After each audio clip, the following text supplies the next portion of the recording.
Интересно, че нищо не се споменава за това, че всичките лечения си вътре във вас. Всичките хранителни проблеми пак си ваши.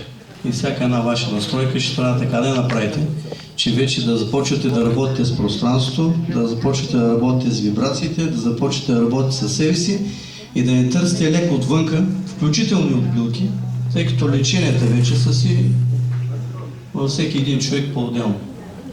Проста причина на всичко това нещо е, че надявам се большинството от вас са наясно, че пространството вече е увеличило достатъчно високо вибрациите си, Земята е променила базовата си чистота, много от нещата в пространството се променят, а най-важното, за което аз съм дошъл и това, което искам да въведа като информация, е, че нещата следват. 21 декември се стои тук някъде около 2 месеца, първата част на прехода, пика на квантовия преход, ще бъде така или иначе факт. И ако ние не се готвим за това, а търсим решение в този материален свят с старите материални средства, просто до голяма степен са прецакаме сами себе си. Значи проста логика е, че болестите за нас, защото ние сме ги приключили тези проблеми с болести. Говорим за това движение, с което се занимаваме, че те са уроци за хората. На всичко отгоре са една много хубава светлинка, която много простичко ми показва, че ако ви боли крака, нещо не вървите където трябва. А ако случайно имате болки по ръцете, нещо, което правите с ръцете, не е както трябва. А ако главата ви боли нещо, пространството не е по реда си. И трябва много простичко да разберете, че в този етап, когато пространствените характеристики изключително рязко нарастват нагоре, всеки един от вас ще трябва много добре да се замисли за това, което се случва. Дали е болест или е несинхронност на вътрешното настояние, състоянието на пространството.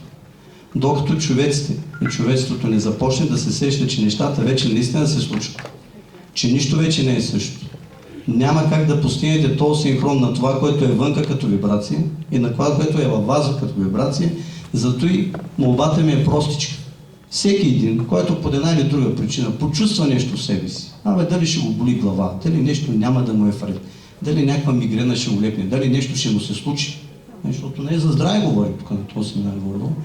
Оставете го минимум 2-3 дена да мине, само да мине. Защото разберете, вие може да не знаете, но душата ви много добре знае да настрои или да сънастрои тялото с новите вибрации на пространството поради проста причина, че утре, ако това настройване го няма, вас ще ви боли много повече.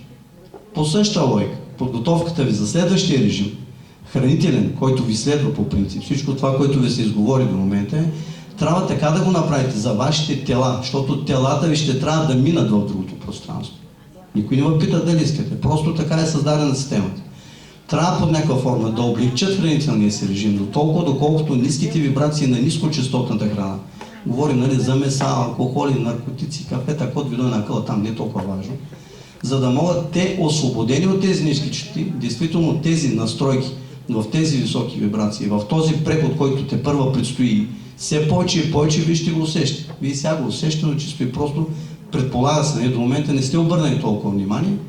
Той така не, че ще предстои и вие все повече и повече ще усещате негативите на вашето ненастройване с всички тези въпросни резонансни чистоти. Иначе, ако има някакъв друг семинар, има достатъчно време за всички тези неща, ние можем да ги погледнем в доста по-широк аспект и в доста по-широк спектър и да ви стане ясно, че не ви трябват билки, ви трябват доктори, ние трябва да нищо не ви трябва. Трябва ви просто да започнете да се концентрирате сами в себе си, защото цялата схема е, че от вашето 7-размерно тяло, освен физическото, вие не знаете къде точно ви боли. В казуално тяло, в ментално тяло, в емоционално тяло и къде точно е засложена болката, за да може то да бъде изчистено във вашата логична схема и всичкото това нещо, което вие го приемате като болест, да се премахне от вашата енергетика, за да може вашата енергетика в чиста форма да премине в по-новите пространствени измерения. Ето, затова мислим да си говорим евентуално следващия път и ако ви представлява интерес, Стефан може да го вкара като някаква вибрационна схема и не може много лесно да ви завържим и хранителния режим, може да ви завържим и здравословния режим, защото пак ви казвам и повтарям абсолютно отговорно. Лично аз от 30 години доктори въобще не ме интересуват. Хора си при личния лекар, само да ми подписва там, като трябва да съм мръзна на някъде, знаете, в болнични. Нямаме интереси. Нямаме интереси към лекарства, нямаме интереси към билки. Не ме интересува. Просто си настроиш вибрацията на тази, която трябва да работи, наглася се в това бъдеще, което ви чака. Всички вас ви чака, искайки го и не искайки го, чисто и просто за някой ще дойде малко по-раничко. Примерно, ако са с първия скок, с първата лента, 21-и просто ни чака, за други ще дойде малко по-късничко. Някои може би искат да видят, да разберат за какво ще това е. И пак ви моля за следното нещо. Значи нямам нищо против нито лекторите, нито леченията, нито болестите, нито кой както иска си го нагласи. Разберете, вашата мисъл, форма в момента работи в такъв мощен порядък, че в момента, в който вие си кажете, оле, болен съм, на другия ден сте болен. Не искам да ви кажа, след 2 часа сте болен. В момента вие кажете, аз съм здрав, искам да разбера защо ми е дадена тази болест. Тоест да си получите отговора, защо ви е дадена тази опитност в момента. Да си получите урок. Вие след 5 минути ще имате отговора за това нещо и ще знаете. 3 дена не пипам тялото си, оставям го на една гола вода, ако трябва и край. Ако искате нека да е чай с мед, не е проблем. Ако искате да е чай с плод, пак няма проблем. Вие му давате възможност на вашето тяло да се сънастрои с пространство, да се сънастрои със собствената си резонансна честота, за да може да пречисти този проблем. Пак ви казвам, ако отидете на доктор, доктора ще хакне в аптеката, аптеката ще хакне с лекарства, ще вкарате отвънка. Ама вие не знаете какво вкарате. Дали замърсявате или го чистите.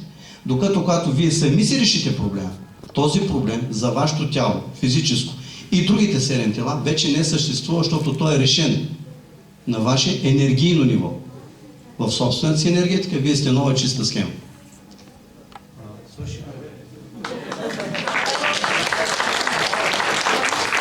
Така че не искам да ви губя време, били сте тук цял ден. Ако искате да направим друг семинар, да включим и тези теми, нямам нищо напротив. Всичко добро ви желая, благодаря ви за вниманието. Лека вечер на всички. За сега остава за 17-ти предложението. Организаторите ще бъдат същите, абсолютно същите.